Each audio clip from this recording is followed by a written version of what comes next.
Hello aspirants, welcome to daily news analysis of the Hindu. Today the date is 24th March, so let's get started. आज Sunday है तो काफी वही चीजें होंगी जो कि हम लोगों को न्यूज़पेपर एनालिसिस में थ्रू आउट द वीक देखने को मिलती है। हमने बीच में 2 दिन मिस किया था। एक दिन मैंने किया नहीं था और दूसरे दिन थोड़ा सा टेक्निकल प्रॉब्लम था जिस वजह से वीडियो अपलोड नहीं हो पाया था। ऑलराइट, बट मैंने उसकी हाईलाइटेड पीडीएफ आपको शेयर कर दी थी। नाउ अब आपकी प्रीलिम्स में ज़्यादा टाइम नहीं है तो थोड़ा सीरियस हो जाओ। वो जो पोस्टपोन हुआ है उसको आप पॉजिटिव वे में मत लो। वो आपको मेंस के टाइम रियलाइज होगा जब वहाँ 20 दिन कम होंगे। ओके, तो चलिए, पहला इलेक्ट्रल बॉन्ड को लेकर ही है। BJP made the bribes legal via poll bonds and this is exactly true. आप ब्राइब दीजिए, किकबैक दीजिए और ये बिल्कुल लीगल है। अब ये क्राइम रह ही नहीं गया था। आप बॉन्ड लेकर खरीद के दे दीजिए और प्रोजेक्ट ले लीजिए।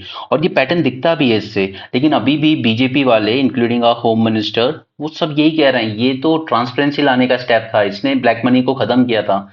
अब भी मानने को तैयार नहीं है वो। Just look at the pattern. 38 corporate groups made donation to BJP and received a combined of 179 major government contracts. वो भी कितने? Worth 3.8 lakh crore rupees, right, and donated 2000 crore to the party. आप मुझे प्रोजेक्ट्स दीजिए और पीछे से आपको इलेक्ट्रल बॉन्ड दे देंगे। अब इसमें टैक्स पेयर का नुकसान इस तरीके से होता है कि जिस प्रोजेक्ट की कॉस्ट सपोज 5000 करोड़ आनी चाहिए थी, उस प्रोजेक्ट के लिए सैंक्शन कर दिए जाते हैं आपको 6000 करोड़, राइट। और इसमें से पीछे से फिर 1000 करोड़ आप पार्टी फंड में दे दीजिए। ठीक है, जस्ट एन एग्जाम्पल। सिमिलरली, मैंने 50,000 करोड़ का लोन लिया बैंक से, राइट। बट मैंने ये शो कर दिया कि मेरा पैसा डूब गया, जबकि मैंने एसेट क्रिएट कर लिए बट कोई प्रोडक्शन नहीं किया। मैंने एसेट क्रिएट कर लिए, पूरा इंफ्रास्ट्रक्चर तैयार कर दिया बट प्रोडक्शन नहीं किया, और कह दिया कि मेरा लॉस हो गया, बैंकरप्सी हो गया, आप मुझे इंसॉल्वेंट डिक्लेयर कर दीजिए। और करूंगा क्या मैं? बैंक के साथ, सरकारी बैंक, ओके, सरकार कहने भी काम करता है, 450 करोड़ ले लीजिए और सेटल कर दीजिए मैटर, और रिटर्न में मैं आपको 1000 करोड़ की फंडिंग दे देता हूँ रूलिंग पार्टी को। राइट, तो इस तरीके से मेरा एनपीए जो मैंने 50,000 करोड़ लेके पूरा एसेट क्रिएट किया, वो मेरा सिर्फ 450 करोड़ पे करके सेटल हो गया। राइट, बदले में रूलिंग पार्टी को थोड़ी सी वो ये दे दी इलेक्ट्रल बॉन्ड। ठीक है, इस लेवल का करप्शन हुआ है। अगर अभी भी मैं कह रहा हूं कि ये पूरी तरीके से पिक्चर सामने नहीं है, अगर पूरी तरीके से आएगी तो पता चलेगा कि वर्ल्ड का सबसे बड़ा करप्शन है आज तक का। किसी कंट्री ने इस तरह की चीजें नहीं की है। अभी भी काफी सारे पॉइंट्स जो छूट रहे हैं, जैसे फॉरेन कंट्रीज, फॉरेन जो कंपनीज हैं वो पॉलिटिकल पार्टीज को फंड क्यों दे रही हैं, राइट। वो तो फॉरेन और फिर पॉलिसी इन्फ्लुएंस की जा सकती है इंडिया की कि आप ये मार्केट खोल दीजिए हमारे लिए, वो मार्केट खोल दीजिए, हमारे एक्सपोर्ट्स बढ़ जाएंगे, राइट। फॉरेन कंट्रीज आपकी फॉरेन पॉलिसी मैटर्स को इम्पैक्ट कर सकती हैं। एक तरफ यूएसए किसी को फंड कर रहा है, दूसरी पार्टी को चाइना फंड कर रहा है, and India will be like a football between these super powers. उसी तरीके से आपने 7.5% अपने प्रॉफिट का डोनेट कर सकते हो। इस पे सीलिंग थी पहले, आपने सीलिंग को हटा दिया और इसकी वजह से ये हुआ कि काफी सारी शेल कंपनीज बनी जिनका कोई प्रॉफिट नहीं, कुछ नहीं, लॉस मेकिंग भी है कई तो, और उन्होंने से ब्लैक मनी को पास ऑन कर दिया पॉलिटिकल पार्टी को एज अ फंडिंग, और आपका पूरा ब्लैक मनी हो गया वाइट। कई शेल कंपनीज ने फंडिंग दी इस तरह की, और मैं सब पार्टीज को जिम्मेदार ठहरा रहा हूं, बट ब्लेम उस पार्टी पे जाएगा जो ये पूरा सिस्टम लेकर आई थी, that is central government BJP. Okay. दूसरा, अगर आप चंदा नहीं दोगे तो आपको एक तो बिजनेस नहीं मिलेगा गवर्नमेंट से कोई कॉन्ट्रैक्ट, ठीक है। और फिर भी अगर आप वो भी हटा दो, अगर आप चंदा नहीं दोगे तो आपके हम सीडी इनकम टैक्स की रेट भी डालेंगे। Just look at this. 41 corporates faced 56 ED CBI IT search and had given almost 2500 crore to BJP. Okay, आप सर्च डाल दीजिए तो सीधे सीधे एक्सटॉर्शन हो गया कि एक्सटॉर्शन के लिए अब आपको गुंडे मवाली की जरूरत ही नहीं है, गवर्नमेंट ही एक्सटॉर्ट कर लेगी आपको। ओके, आपकी हम रेट डालेंगे या तो पैसे दे दो। And 1853 crore was given after the rate. और ये शेल कंपनीज, क्योंकि आपने ये लिमिट ही हटा दी, पहले लिमिट थी कि 7.5% of your last 3 years profit. ठीक है, तो पहली बात तो कि 3 ईयर से कंपनी चलनी चाहिए और वो भी प्रॉफिटेबल मोड में, और उसका भी 7.5% आप पॉलिटिकल पार्टी को दे सकते हो, बट आपने सारी लिमिट हटा दी। कोई जरूरत नहीं है कि वो कंपनी 3 साल से एग्जिस्टेंस में है भी या नहीं, आप आज रजिस्टर कराइए कंपनी को, ढेर सारा ब्लैक मनी वहां से डाइवर्ट कर दीजिए पॉलिटिकल पार्टी को, आपका ब्लैक का हो गया व्हाइट। नहीं, तो 16 shell companies donated 419 crore to BJP. अगर इसके बाद भी आपको ये लगता है कि नहीं, रिलीजन, हिंदू मुसलमान, मंदिर मस्जिद इससे ज्यादा बड़े इशू हैं, तो फिर आप एज अ यूथ अपने खुद के फ्यूचर के साथ खिलवाड़ कर रहे हो। डजेंट मैटर आप किस कास्ट को बिलोंग करते हैं, आप किस रिलीजन को बिलोंग करते हैं, लेकिन अगर इतना कुछ देखने के बाद भी आप ये सोच रहे हैं कि आपका फ्यूचर सेफ है, आप वाकई एक डेवलप कंट्री बन जाएंगे 47 तक, आपको आपका अनएम्प्लॉयमेंट बिल्कुल नीचे चला जाएगा, सब कुछ आएगा, तो ऐसा कुछ नहीं होने वाला है। ओके। ऐसा सिस्टम जब होता है तो ना फर्क पड़ता है कि आपकी कास्ट से, ना रिलीजन से, ना ही किसी और चीज से फर्क पड़ता है, तो सिर्फ पैसे वाले से। फिर चाहे वो हरियाणा पीएससी हो जहां 100 वैकेंसी निकलती है लेकिन सिर्फ 61 स्टूडेंट्स मेंस क्लियर कर पाते हैं। क्यों? क्योंकि बाकी सबको फेल कर दिया जाता है in language paper. No that's really stupid कि 100 इतने सारे बच्चों ने एग्जाम दिया मेंस का, उसमें सिर्फ 61 ही क्लियर कर पाए, और सब फेल कहाँ हुए? लैंग्वेज पेपर में फेल हुए। इज इट पॉसिबल कि सब हिंदी में फेल हो गए? हिंदी आती नहीं थी किसी को। राइट। सिमिलरली चाहे मध्य प्रदेश हो, यूपी हो, या राजस्थान हो, या छत्तीसगढ़ हो, हर पार्टी की बात कर रहा हूं मैं, सब जगह आपके पेपर्स लीक हो रहे हैं। गुजरात सबसे आगे था पेपर लीक में। ओके, तो ये चीजें होती हैं जब से पैसे का बोलबाला होता है चारों तरफ। या तो फिर आप इतने रिच हो आपके पेरेंट्स के, सीधे पैसे दीजिए सीट लीजिए, क्योंकि चल तो यही रहा है, और हर पॉलिटिकल पार्टी रूल्ड स्टेट में चल रहा है, चाहे वो तेलंगाना हो, छत्तीसगढ़ हो, राजस्थान हो, एमपी हो, गुजरात हो। राइट। सो अपनी अंधभक्ति थोड़ी सी कम कीजिए, और अपने आसपास जिन लोगों में हैं, उनको भी जरा समझाइए कि यहाँ आप लोग का फ्यूचर दांव पर लगा हुआ है। ऑलराइट। एसएससी में एग्जाम क्लियर करते हैं बच्चे 2019 में, और उनको ज्वाइनिंग नहीं दी जाती है 2022 तक। 3 साल आपको घर बिठाया जाता है। सिमिलरली अग्निवीर योजना आने से पहले एयरफोर्स का एग्जाम क्लियर करके बैठे हैं बच्चे, उनको सिर्फ ज्वाइनिंग लेटर का वेट कर रहे हैं, और अग्निवीर आती है और कहते हैं कि आपका एग्जाम सब कैंसिल हो गया, आपका पूरा पूरा पास कर चुके थे वो, और आपको पता है कि दिन रात निकल जाते हैं पढ़ते पढ़ते। इन एरियाज में बच्चों के रूम की लाइट ऑफ नहीं होती है, रात भर आपको दिखेगा कहीं ना कोई पढ़ रहा है। और फिर सीधे से अग्निवीर आती है और कहते हैं कि आपका ये प्रोसेस कैंसिल कर दिया गया, अब फ्रेश रिक्रूटमेंट होगा। खिलवाड़ हो रहा है यूथ के साथ, लेकिन यूथ अलग ही भक्ति में लगा हुआ है। माइंड को डिस्ट्रैक्ट करने के लिए यही सब किया जा रहा है, एंड इसका सबसे बड़ा रीजन है मीडिया। देखिए, एक चीज होती है देशद्रोही, ठीक है, वो हम सब जानते हैं, और दूसरे होते हैं जनद्रोही, जो अपनी जनता की आवाज उठाने की बजाय जनता से ही गद्दारी शुरू कर देते हैं, और वही काम कर रहा है हमारा मीडिया। चाहे वो मिस्टर तिहाड़ी हो, चाहे वो मिस्टर वैनम हो, चाहे वो चिप वाली दीदी हो, they all are doing one thing, कि बस मीडिया का काम होता था टू वे कम्युनिकेशन, ठीक है। अब पीपल की तरफ से गवर्नमेंट की तरफ उनके ग्रीवांसेस को रेज करना, उनकी प्रॉब्लम बताना, बच्चों की प्रॉब्लम बताना, किसानों की प्रॉब्लम बताना, और दूसरी तरफ गवर्नमेंट की जो स्कीम चल रही है उनके प्रति अवेयरनेस पैदा करना। ये टू वे कम्युनिकेशन रोल होता है, जिसे हम फोर्थ पिलर कहते हैं अपनी डेमोक्रेसी का, मीडिया का। लेकिन उसने सिर्फ एक ही वन साइडेड काम कर रहा है, गवर्नमेंट की बातें यहां तक पहुंचाने की, ये लाइन उसने तोड़ दी है। ठीक है, ऊपर से फिर तिहाड़ी आ जाते हैं आपको ये समझाने की गवर्नमेंट जॉब में नकारा निकम्मे मक्कार लोग जाते हैं, सैलरी अच्छी मिलती है, काम कुछ करना नहीं होता है, तो वो बच्चों को ही ब्लेम कर रहा है कि आप ही लोग रिस्पॉन्सिबल हो, सरकार तो बिल्कुल सही है, सरकार कुछ गलत नहीं कर रही। Okay, anyway, AAP raises concern with the CEC as Delhi Police Block Party Office। अब एक तो अरविंद केजरीवाल को जेल किया, वो अपनी जगह है, ठीक है। कांग्रेस के अकाउंट्स फ्रीज किए, चलिए वो भी ठीक है कि उसमें रेगुलरिटी है। बट यहाँ पर अब आम आदमी पार्टी के ऑफिस को भी ब्लॉक कर रही है पुलिस, उनको ऑफिस में जाने ही नहीं दे रही उनकी। Alleging that the Delhi police have blocked all routes to Aam Aadmi Party after the arrest of party national convener and Delhi chief minister. तो इन्होंने चीफ इलेक्शन कमिश्नर को मिले हैं।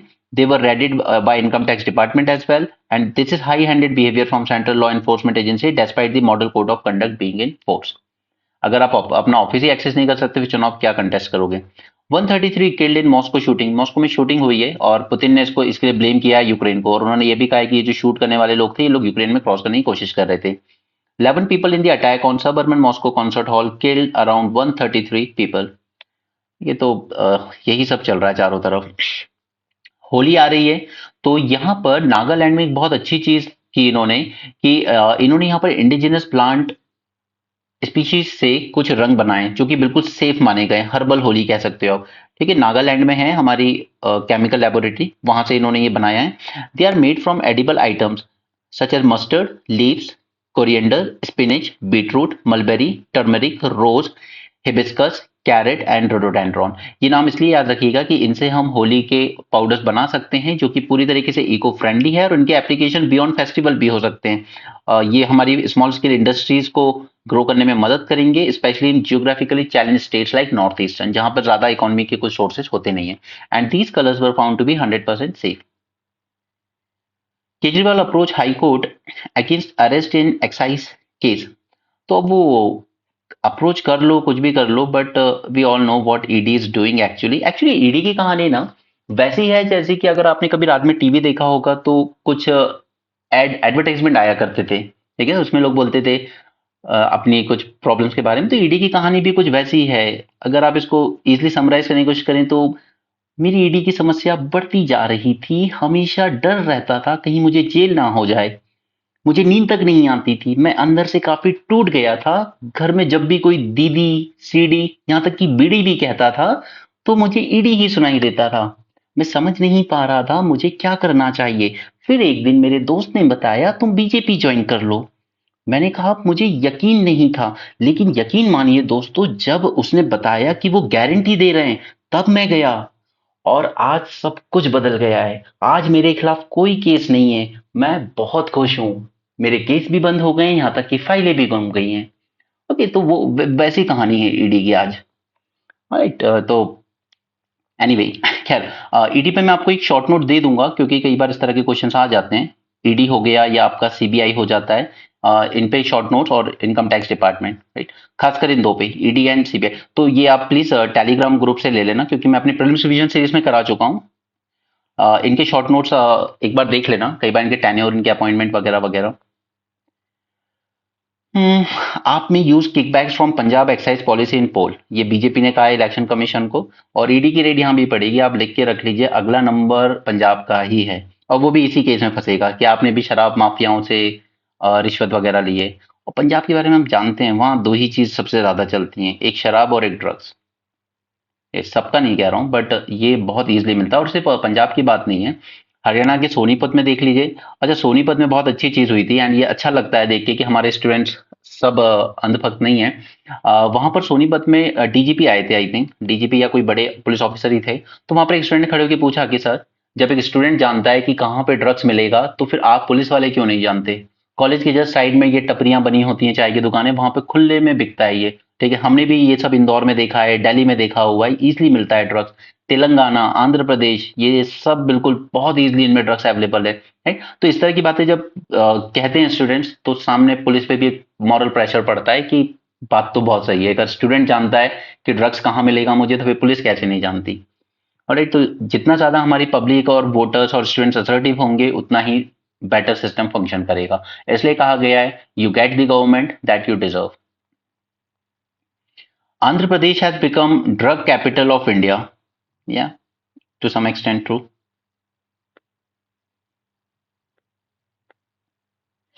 ओके, केरल में क्या हुआ था कि यहाँ पे सुप्रीम कोर्ट ने इसको लताड़ लगाई थी गवर्नर को कि आप बिल रोक कर कैसे बैठे हैं दो दो तीन तीन साल से, ठीक है, आप कोई एक्शन नहीं ले रहे हैं, ना आप विथहोल्ड कर रहे हैं, ना आप उसको रिटर्न कर रहे हैं, ना एब्सेंट दे रहे हो। फिर उन्होंने 24 मंथ तक इसको रोकने के बाद आगे फॉरवर्ड कर दिया प्रेसिडेंट को कि मैंने प्रेसिडेंट के लिए रिजर्व कर लिए हैं 4 बिल। तो अब केरल फिर से सुप्रीम कोर्ट जाना चाहता है कि अब प्रेसिडेंट भी विथहोल्ड कर रहे हैं इसको, राइट। तो इसके बारे में पहले तो दो बातें समझ लीजिए कि प्रेसिडेंट के पास अगर बिल आता है तो उसके बाद तीन ऑप्शन होते हैं, वो उसको एसेंट दे सकता है, विथहोल्ड कर सकता है, या फिर रिटर्न कर सकता है। गवर्नर के पास जब आता है, जब उसके पास चार ऑप्शन होते हैं, वो एसेंट दे सकते हैं, विथहोल्ड कर सकते हैं, रिटर्न कर सकते हैं, या फिर उसको रिजर्व कर सकते हैं for the consideration of president. अब एक और बात याद रखिएगा, जब प्रेसिडेंट के लिए एक बार रिजर्व कर लिया गया है बिल, तो फिर उसमें गवर्नर का कोई रोल रह नहीं जाता है, right? वो अगर रिटर्न करेगा, प्रेसिडेंट अगर रिटर्न करते हैं तो वो सीधे वो बिल वापस से लेजिस्लेटिव असेंबली में जाएगा। ओके, और फिर लेजिस्लेटिव असेंबली अगर दोबारा पास कर देती है तो वो बिल डायरेक्टली डायरेक्टली दोबारा प्रेसिडेंट के पास आ जाएगा, गवर्नर का रोल नहीं रहेगा बीच में। ये दो पॉइंट्स याद रखिएगा। ओके, यहाँ पे केरल ने फाइल की एक अपील सुप्रीम कोर्ट में कि यहाँ पर प्रेसिडेंट ने विथहेल्ड कर लिए उनके assent on 4 bills pass by central Kerala legislature without disclosing any reason. Now this is a problem, this is problem in constitution itself कि प्रेसिडेंट हो या गवर्नर, ये रीजन नहीं बताते हैं कि हम क्यों विथहेल्ड कर रहे हैं। Kerala governor, he kept the bill pending for long and indefinite period, later reserving them for consideration of president. The reservation of bills by governor after keeping them pending for up to 24 months was deliberate attempt to avoid carrying out his constitutional duty and function under Article 200 of the Constitution. Right? तो ये governor से related article है।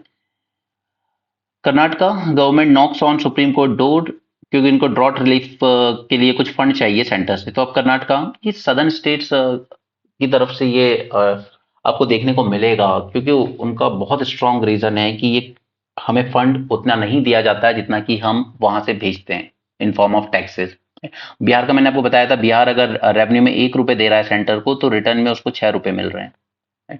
और southern state अगर 1 रुपए दे रहे हैं तो उनको कई बार 0.5, कई बार इस तरह से मिलता है। ओके, वो सब हम डिस्कस कर चुके हैं पहले, मैंने आपके साथ पूरा फाइनेंस कमीशन, उसके जो क्राइटेरिया है और रीजंस, वो सब डिस्कस किए हैं पहले।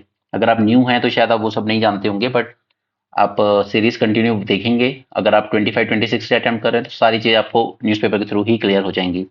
आर्टिकल 32, इस पे मैंने आपको एक शॉर्ट नोट्स दिया था, क्योंकि रिट पैटिशन, ठीक है, आप टेलीग्राम ग्रुप पे जाएंगे, आपको वहां पे मैंने टेबल फॉर्म में सिंप्लीफाई कर दी है सभी तरह के रिट पैटिशन, किस पे किसके अगेंस्ट इशू की जा सकती है और किसके अगेंस्ट नहीं की जा सकती। तो यहाँ पर सुप्रीम स्टेट ने अप्रोच किया है under article 32 for enforcement of fundamental rights, centre for release of funds under NDRF. Okay, हाँ, यहाँ पर मुन्नार मुन्नार एक हिल स्टेशन है केरल के इडुक्की डिस्ट्रिक्ट में, which is fame for is misty morning, but यहाँ पे इस बार विंटर ज्यादा अच्छा देखा नहीं गया है। खैर, हमें वो सब इंपॉर्टेंट नहीं है हमारे लिए। यहाँ पर टी ग्रो होती है, तो आप टी ग्रो की कंडीशंस हैं, ठीक है, कितना टेम्परेचर चाहिए, कितनी रेनफॉल चाहिए, कितने फ्रॉस्ट फ्री डेज चाहिए और ये सब। तो ये सब चीजें ना कुछ क्रॉप्स के लिए आप याद रखिएगा, इस तरह क्वेश्चन आपको प्रीलिम्स से मिलेंगे। टी के लिए क्या कंडीशन चाहिए होती है, कॉफी के लिए क्या चाहिए, and lastly one more important crop is there, tea, coffee and cotton, right. इन तीनों को तैयार रखिएगा, इनके लिए हमें किस तरह की कंडीशंस चाहिए होती है इनकी ग्रोथ के लिए। इन तीनों पे शॉर्ट नोट अगर चाहिए तो मैं टेलीग्राम ग्रुप पे दे दूंगा, वहां पे ज्वाइन कर लेना। ओके, इजी एज पाई यूपीएससी नाम से है। और जितना सिंपल रखोगे अपनी प्रिपरेशन को, उतना ईजी होगा एग्जाम में। आई ऑलरेडी टोल्ड यू कि ये जो अप्रूवर बना है ना दिल्ली लिकर केस में अगेंस्ट आम आदमी पार्टी अरविंद केजरीवाल, जिसने कहा है कि मैंने 100 करोड़ की रिश्वत दी थी, दिस अप्रूवर, इसका खुद का जब सीरियल नंबर देखा गया इलेक्ट्रल बॉन्ड में, तो इसने 52 करोड़ डोनेट कर रखे हैं बीजेपी को। तो इसकी क्रेडिबिलिटी पे सवाल होते हैं कि बाकी ये अप्रूवर सही बोल रहा है या नहीं बोल रहा है। ईडी पे शॉर्ट नोट आप ग्रुप से ले लेना। New steps up vigil एमिड piracy threats. अब रेड सी के बारे में हम काफी कुछ पढ़ चुके हैं, राइट। और वहां से आपको दो क्वेश्चन जरूर देखने को मिलेंगे। एक मिलेगा with respect to terrorist group जो उस पूरे वेस्ट एशिया रीजन में एक्टिव है, ठीक है। और दूसरा आपको मिलेगा ऑन पोर्ट्स, कौन सा पोर्ट किस कंट्री में लाई करता है। दो रीजन है, क्योंकि आईएमईसी भी हमने लॉन्च किया है। दूसरा, हाउदी रेबल्स ने रेड सी में इतना आतंक मचाया हुआ है कि वहां पर अलग अलग कंट्रीज के जो पोर्ट्स हैं वो आपको पता होना चाहिए कौन सा किस कंट्री में लाई करता है। ओके, तो ये दो क्वेश्चन बनेंगे यहाँ से। इस पे मैं आपको मैपिंग का एक वीडियो लेकर आऊंगा एग्जाम के पहले, उसमें ये सारी चीजें मैं आपको क्लियर कर दूंगा। और एक लेक्चर मैं आपके लिए ओपन लेक्चर की बात कर रहा हूँ, वो लेकर आऊंगा इंटरनेशनल ऑर्गेनाइजेशन से रिलेटेड, जितने भी न्यूज में रहे होंगे, सारे नहीं, सारे करने जाओगे तो ऐसे तो कभी खत्म नहीं हो पाएगा, बट जो भी न्यूज में रहे होंगे, जितने भी न्यूज में रहे होंगे, उनमें से जो भी एग्जाम में क्वेश्चन के फॉर्म में आने का सबसे हाई पोटेंशियल रखता है, हम डिस्कस करेंगे। तो ये दो ओपन लेक्चर थोड़े लेंदी होंगे, 1 से 2 घंटे के होंगे, बट इसमें मैं आपको थ्रू आउट द ईयर जितनी चीजें रही हैं international organisation related and mapping series से रिलेटेड, ओके, ये हम 2 लेक्चर्स में कंप्लीट कर लेंगे। ठीक है, जैसे आज यहाँ पर हमारे लिए दो इंपॉर्टेंट चीजें हैं। फर्स्ट इज ऑपरेशन संकल्प, ये हमारी इंडियन नेवी ने लॉन्च किया है इन गल्फ ऑफ एडन, ठीक है, हाउदी रेबल्स वगैरह से ही बचने के लिए और ये पायरेट से बचने के लिए, देख रहे हैं आप यहाँ पर, ठीक है। तो एक तो ऑपरेशन संकल्प को आप याद रखेंगे गल्फ ऑफ एडन में, और दूसरा इस पोर्ट का नाम याद रखेंगे सलाला पोर्ट, ओमान। नाउ एग्जाम अगर आप सिर्फ कोचिंग के मटेरियल पे रिलाय होके जाते हो ना, तो फिर आपको लगता है कि यार इतने सारे पोर्ट्स हैं, इतनी सारी कंट्रीज, हम सारे कैसे याद रख लें। आप याद से वो रखिए जो न्यूज़पेपर्स में आते रहते हैं, ऑलराइट। तो सलाला पोर्ट ओमान एंड ऑपरेशन संकल्प इन गल्फ ऑफ एडन, ये आपको याद रखना है। रही बात ये पायरेट्स और इन हाउदी रेबल्स की वजह से जो हो रहा है, तो उसको देखिए। एक तो कि उनकी वजह से जो इंश्योरेंस कॉस्ट होती थी वो बढ़ चुकी है ऑलमोस्ट 35 to 40%, और कंटेनर्स की जो कॉस्ट होती थी वो बढ़ चुकी है $500 से $2000 तक, राइट। तो ये एक चीज है कि आपका जो ट्रांसपोर्टेशन कॉस्ट है वो महंगी हो चुकी है। तो जहां भी इंपोर्ट एक्सपोर्ट आप कर रहे हो, अल्टीमेटली क्या होगा, इन्फ्लेशन बढ़ेगा, चीजें अब महंगी आएंगी। Okay, almost 40 to 50% of the companies have started rerouting their ships around the Cape of Good Hope, यानी कि नीचे साउथ अफ्रीकन कॉन्टिनेंट से घूम के जाना पड़ रहा है। तो इस वजह से भी ओवरऑल जो कॉस्ट होगी ट्रांसपोर्टेशन वो बढ़ गई है। ओके, तो तीन रीजन है। अल्टीमेटली इसको हम क्या कहेंगे, इसको हम कहेंगे इंपोर्ट लेड इन्फ्लेशन।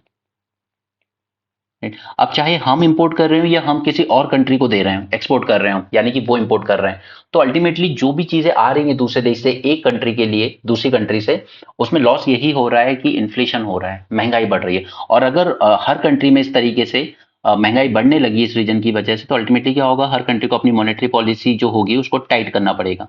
राइट? यानी कि इंटरेस्ट रेट उन लोगों को क्या करने पड़ेंगे, अपनी हर एक कंट्री में इंक्रीज करने पड़ेंगे। और जब इंटरेस्ट रेट बढ़ेगा यानी कि लोन लेना महंगा होगा, तो अल्टीमेटली क्या होगा कि आपकी डिमांड में जो कंजम्पशन है, राइट, डिमांड में जो कंजम्पशन है वो डिक्रीज हो जाएगा। और डिमांड में कंजम्पशन डिक्रीज हो जाएगा, जब मार्केट में डिमांड ही नहीं है, तो हर कंट्री के एक्सपोर्ट्स भी डिक्रीज हो जाएंगे और ग्लोबल रिसेशन की तरफ बढ़ेगा ये वर्ल्ड। ऑलराइट, तो इस तरीके से चीजें कनेक्ट करना सीखिए।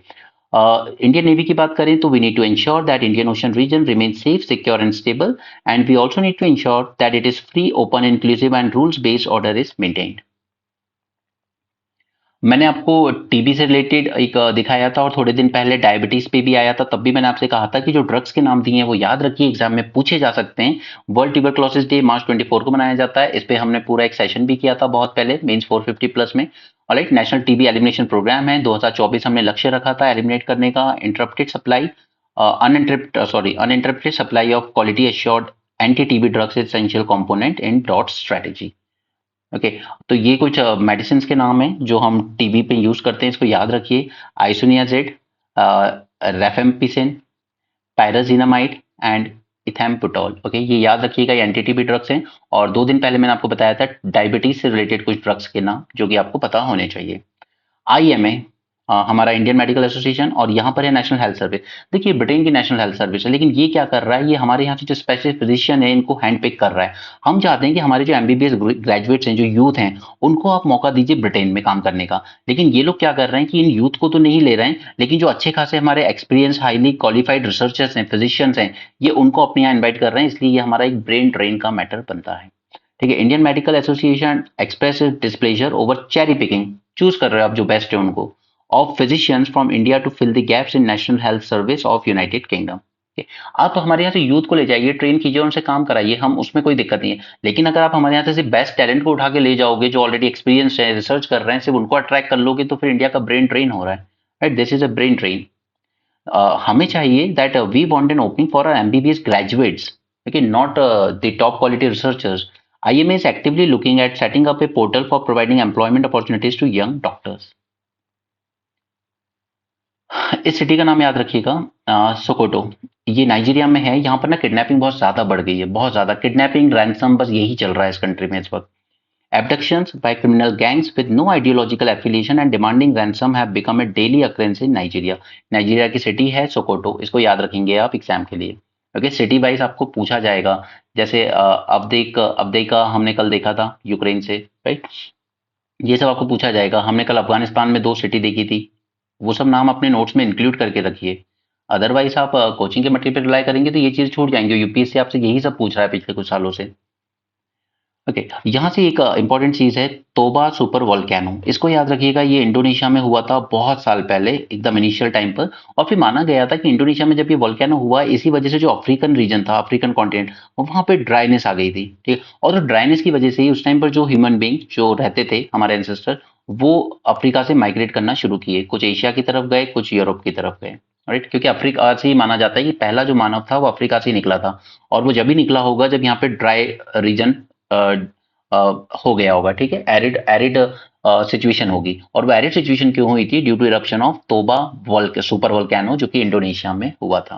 Right, the most recent and wide spread migration of humans out of Africa occurred less than 1 lakh years ago. They may have taken place during arid period following the Toba super volcano eruption in Indonesia. इसको याद रखेंगे। ठीक है, anaemia की बातें हैं कि ये बहुत ओवर स्टेट करके बताया जाता है, ओवर एस्टिमेट करके बताया जाता है, इतना ज्यादा प्रेवलेंस नहीं है। बट एनीमिया के बारे में हमें ऐसा कुछ नहीं जानना है, बस थोड़ा बहुत एक रफ आइडिया रखिए कि करीब 30% एडोलसेंट गर्ल्स एनेमिक हैं, या फिर एडल्ट वीमेन में भी 27% एनेमिक है, और ओवरऑल अगर वीमेन देखें तो हम 13% एनेमिक है। राइट, इस तरह की चीजें याद रखिए बस। और होता है क्यों? Because due to iron deficiency. Means में आपका एक फॉर्डर मटेरियल का काम करेगा। बाकी जब मैं आपको मेंस की तैयारी कराऊंगा तो मैं आपको जो भी टॉपिक्स कराऊंगा उनकी इंट्रोडक्शन कंक्लूजन अच्छे से बना के दूंगा, ताकि आपको वहां टाइम से वो चीजें आपको याद रहे। एसआईडी रैचटिन, देखिए ये जो होता है ना, ये आपको नीम्स में मिलता है। नीम में, ठीक है। लेकिन प्रॉब्लम ये है कि इनके जो, जैसे ये सीड है तो उसके अंदर, जैसे ये सीड है तो इतना पार्ट इधर का जेली जेली जेली होता है, ठीक है, और बीच में होता है सीड, जैसे आम की गुठली होती है ना वैसा, उसको हम कहते हैं कर्नेल। तो उसमें पाया जाता है ये एसआरडी रेक्सटिन। लेकिन सब में ना अलग अलग टाइप का होता है, तो हम इसका कंटेंट को मेजर नहीं कर सकते किसमें कम है किसमें ज्यादा है, हम सब मिक्स करके बेच देते हैं। बट उस वजह से क्या है कि क्वालिटी पे असर पड़ता है। तो यहाँ पर एक एआई टूल बनाया गया है जो इसको यूज कर पाएगा। The AI based approach makes the use of expensive and cumbersome analytical equipment like high performance liquid chromatography redundant, ठीक है। अब हमें वो नहीं करना पड़ेगा इस पर, यहाँ पर ये खुद प्रेडिक्ट कर लेगा AI tool the level of metabolite content in neem fruit as इधर लो और high based on images of neem leaves and fruits. ये इनको देखकर ही बता देगा कि आपका किसमें कंटेंट कितना है। The key metabolite of the Neem fruit is azedirachitin which is used as a biopesticide. However, azedirachitin content in the seed kernel varies from one tree to another. पर इसको याद रखिए कि नीम में मिलता है हमें। गाजा की बात करें तो ह्यूमैनिटेरियन क्राइसिस तो हम देख ही रहे हैं, कितनी डेथ हुई है, और सबसे ज्यादा कि वहां पर फेमाइन के पूरे पूरे आसार है। फेमाइन खाना तो छोड़िए, इस वक्त वाटर, ड्रिंकिंग वाटर तक के क्राइसिस है वहां पर। ऑलराइट, चाहे कोई भी यूएन एजेंसी कुछ कर ले या यूएसए ने भी अपने पैराशूट के थ्रू कुछ फूड मटेरियल पहुंचाया है, लेकिन अभी भी कोई इंप्रूवमेंट नहीं है उसमें। And all blame goes to Netanyahu, but equally the blame also goes on Hamas. Israel agree है कि मैं बीच में सीज फायर करने के लिए तैयार हूं, मेरे जो होस्टेजेस हैं उनको छोड़िए, बट हमास होस्टेजेस नहीं छोड़ रहा। वो कह रहा है कि हमें एक परमानेंट सीज फायर चाहिए, ठीक है, टेम्पररी नहीं। Right, तो हमास भी ये नहीं देख पा रहा है कि उसके खुद के कितने पैलेस्टीनियन लोग मारे गए हैं, ठीक है। इसलिए कहते हैं कि ये जो इस तरह के ऑर्गेनाइजेशन होते हैं इनको कभी सपोर्ट मत करो। इन्हें किसी से फर्क नहीं पड़ता, इन्हें सिर्फ अपने आप से फर्क पड़ता है, ये जितने भी एक्सट्रीमिस्ट ऑर्गेनाइजेशन होते हैं। इसलिए पता है, जब बातें आती है कि गांधी के चरखे ने या नॉन वायलेंस ने आजादी नहीं दिलाई, उसमें एक बात समझिए कि अगर एक बात बताइए, चाइना ने अपनी आजादी जो ली उसने हथियार के दम पे ली, राइट, उनका long March and all that. अगर चाइना की तरह इंडिया ने भी अपनी जो आजादी थी वो हथियार के दम पे ली होती, तो आपको नहीं लगता कि इंडिया और ज्यादा वायलेंट सोसाइटी होता? ठीक है, वायलेंट इन द सेंस कि हमारे यहाँ डाइवर्सिटी बहुत ज्यादा है यार। आज हमारे नक्सलाइट्स वो भी अपने ही देश के हैं, और सिक्योरिटी फोर्सेस हमारी वो भी अपनी है, बट दे आर फाइटिंग ना। ओके, और कोई ऐसा नहीं है कि देश के अगेंस्ट है, दुश्मनी है, नहीं। बस ग्रीवांसेस ऐसे हैं या हिस्टोरिकल इनजस्टिस इस तरह की हुई है कि एक दूसरे पर ट्रस्ट हम लोग लैक करते हैं आज भी। कास्ट रिलीजन तो छोड़ दीजिए अपनी जगह, ठीक है, उसके नाम पे तो लड़ ही रहे हैं पूरे देश में लोग, ठीक है, बट हम लोग अपने historical grievances, economic issues, inequality, इन सब चीजों के नाम पे लड़ रहे हैं, राइट। तो ऐसा नहीं है कि गांधी जी की नॉन वायलेंस मूवमेंट पूरी फेल थी या अच्छी नहीं थी, इट्स नॉट लाइक दैट, ठीक है। इसलिए वर्ल्ड ओवर चाहे आप कुछ भी हो, लेकिन वर्ल्ड ओवर इंडिया की पहचान गांधी जी से ही होती है, ठीक है। और उनके बारे में ऐसे नहीं कहा है लोगों ने कि ये अगली जनरेशन बिलीव नहीं कर पाएगी कि ऐसा भी कोई आदमी था कभी। लोगों ने उससे उनसे आके कहा कि बापू आप तो सूट बूट पहन के घूमते हैं, हमारे पास तो कुछ भी नहीं है, हम कैसे आजादी की लड़ाई की बात करें। तो बापू ने कपड़े छोड़ दिए, उन्होंने कहा सिर्फ एक धोती पहनूंगा जितना जरूरी है शरीर ढकने के लिए, बात खत्म। जब सेकंड राउंड टेबल कॉन्फ्रेंस में as a sole representative of Congress जब वो गए थे वहां पर सेकंड राउंड टेबल कॉन्फ्रेंस में, तो जब वो सीढ़ियां चढ़ रहे थे, विंस्टन चर्चिल ने कहा था यार ये नंगा फकीर आ गया, इससे बात करेंगे हमारे किंग। और जब किंग ने उनसे पूछा अंदर कि आपके कपड़े कहाँ हैं मिस्टर गांधी, तो ही सेड कि मेरे कपड़े छोड़िए, मेरे देशवासियों के कपड़े आप लोगों ने चोरी कर रखे हैं। ये इतनी हिम्मत चाहिए।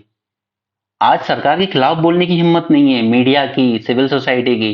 वो गांधी जी थे, वो तो अंग्रेजों के सामने उनके घर में बोल रहे हैं, राइट। उस टाइम के पोएट्स और आज के पोएट्स की बात देखिए। आज आपके यूट्यूब पे इन्फ्लुएंसर आपको ना बीजेपी की अंधभक्ति करते हुए मिल जाएंगे, कुछ पेड भी हैं कुछ अनपेड भी हैं, लेकिन बस अच्छा बीजेपी की बात करूंगा, मोदी जी की बात करूंगा, व्यूज अच्छे आएंगे, राइट। उस टाइम नेहरू जी के सामने एक पोएट थे नागार्जुन, उन्होंने लाइनें पढ़ी थी कुछ कि वतन बेचकर नेहरू फूले नहीं समाते हैं, फिर भी झुक झुक गांधी की समाधि पर पुष्प चढ़ाते हैं। एंड मेन थिंग वॉज कि ये उन्होंने खुद पंडित नेहरू जी के सामने बोली थी ये लाइनें। उसके बाद भी नेहरू जी ने नहीं कहा कि इस आदमी को निकाल दो, इसकी टीचर की नौकरी खा जाओ, ठीक है, या इस पत्रकार की नौकरी खा जाओ, ईडी का समन भेज दो, आई इनकम टैक्स रेट करो। ऐसा कुछ नहीं है। वो लोग थे जो जानते थे कि फ्रीडम ऑफ एक्सप्रेशन क्या होती है, क्योंकि 200 साल तक बोलने की आजादी नहीं थी अंग्रेजों के टाइम, लेकिन ये आजादी बहुत मुश्किल से मिली थी उन्हें, दे रिस्पेक्टेड इट। बट आज हमारे यहाँ सब कुछ उल्टा ही हो रहा है। IPC report states that Gaza is now experiencing the most severe hunger crisis anywhere in the world. Everyone knows that. Gaza is going through worst humanitarian tragedy. Its economy has been destroyed, population battered, supplies have fallen, even the limited quantity of aid that reach the enclave are not being distributed properly. तो जरूरत है क्या है? सबसे पहले तो कि Gaza को चाहिए immediate cease fire. Israel has बेयरली achieved it's declared objective. ना तो आप होस्टेजेस को फ्री करवा पाए हो और ना ही आप हमास को डिसमेंटल कर पाए हो अभी तक। Negotiations are going under the mediation with Qatar, Egypt and US, but Israel and Hamas have not reached an agreement. Hamas चाहता है lasting ceasefire, permanent, and demanded the release of some high-profile Palestinian prisoners. अब वो Palestinian prisoners को छुड़वाने के लिए आपने 30,000 से ज्यादा लोगों की बलि चढ़ा दी। 30 भी पुराना आंकड़ा है, 32,000 हो चुके हैं। Israel, which continues to get weapons from US, continues the war for now. Lok Sabha election है, अब घर से भी वोट देने का अधिकार दिया गया है, लेकिन सबको नहीं। Vote from home facility to persons with disabilities and senior citizen above age 85। अब देखिए, पहले पिछली बार जब लेजिस्लेटिव असेंबली के टाइम भी ये फैसिलिटी दी गई थी, लोकसभा इलेक्शन में फर्स्ट टाइम दी जा रही है, लेजिस्लेटिव असेंबली में दी गई थी, बट उस टाइम एज लिमिट रखी थी 80 ईयर्स के ऊपर वालों को भी अलाउ था, बट अब 85 कर दिया गया है। Okay, 85 lakh senior citizen, 88 lakh person with disabilities को ये फैसिलिटी दी जाएगी।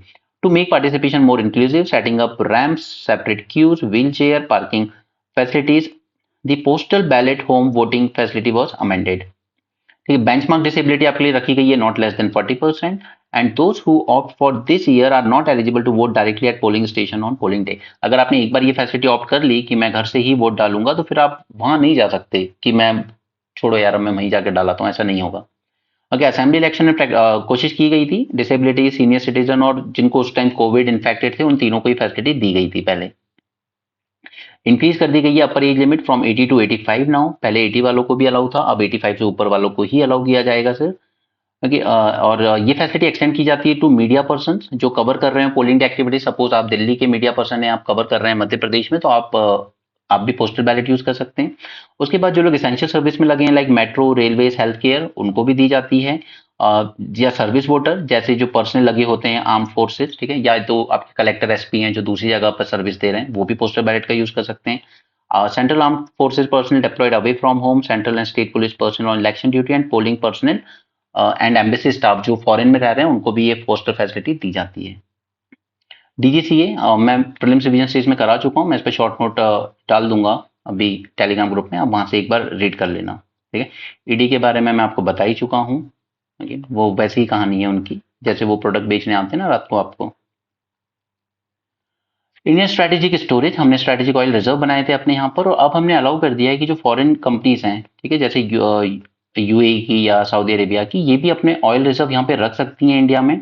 बट अभी आप हमारे यहाँ स्ट्रेटेजिक रिजर्व यूज कर सकते हो रखने के लिए, बट ये नहीं कि आप उसको एक्सपोर्ट कहीं और एक्सपोर्ट करने के लिए बेच रहे हो, थर्ड कंट्री को एक्सपोर्ट करने के लिए नहीं, आप हमारे ही डोमेस्टिक मार्केट में सेल कर सकते हो। ठीक है, वो अलाउ किया गया है।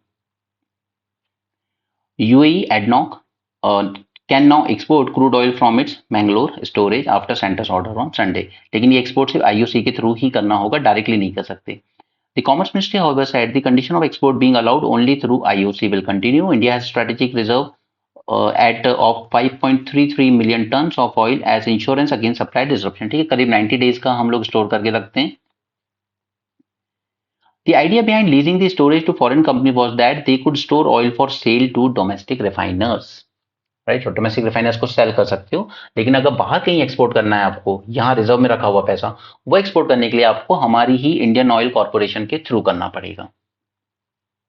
राइट, एडनॉक ये आबू धाबी बेस्ड कंपनी है to export crude oil, it has stored underground strategic reserve at Bangalore. ठीक है, इसके अलावा पडूर में भी हमने वो बनाया हुआ है। ठीक है, पडूर में भी एंड वाइजैग में भी स्टोरेज बनाए हुए हैं हमने, अंडर रॉक कैबन बनाए जाते हैं ये।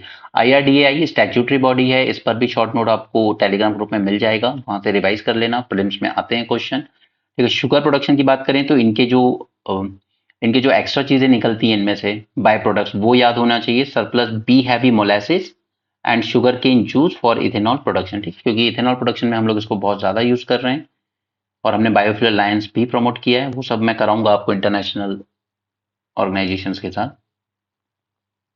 ओके, बाकी सब फालतू की चीजें। So that's it for this session. Thanks for joining. Have a great day and keep learning.